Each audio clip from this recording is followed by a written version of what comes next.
কেন আত্মহত্যার পথ বেছে নিলেন জাহের আলভির স্ত্রী? কি হয়েছিল তাদের মাঝে? সবাই কেন বলতেছে জাহের আলভি পরকীয়ায় লিপ্ত ছিল? আত্মহত্যার পেছনে এই কি ছিল তার হাত? সবকিছু স্পষ্টভাবে বুঝতে গেলে ভিডিওটা সম্পূর্ণ দেখতে হবে। আমাদের কাছে যা তথ্য আছে সবগুলো আপনাদের মাঝে তুলে ধরার চেষ্টা করব। আসল ঘটনায় চলে আসি। ছোট পর্দার জনপ্রিয় অভিনেতা জাহের আলভির স্ত্রী তার মৃত্যুতে পুরো নেট দুনিয়া তোলপাড়। পুলিশের প্রাথমিক তদন্ত এবং পারিবারিক সূত্রে পাওয়া তথ্য অনুযায়ী ইকরার আত্মহত্যার পিছনে দীর্ঘদিনের মানসিক ডিপ্রেশনে, পারিবারিক চাপ এবং আলভির সন্দেহজনক আচরণে এই ঘটনাটি ঘটিয়েছে বলে মনে করা হচ্ছে।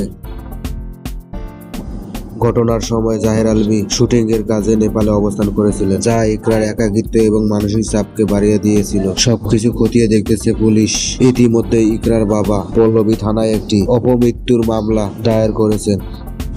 বাসার আশেপাশের লোকজনের মতে গত কয়েকদিন ধরে ইকরাকে কিছুটা মানসিক ডিপ্রেশনে দেখা গিয়েছিল।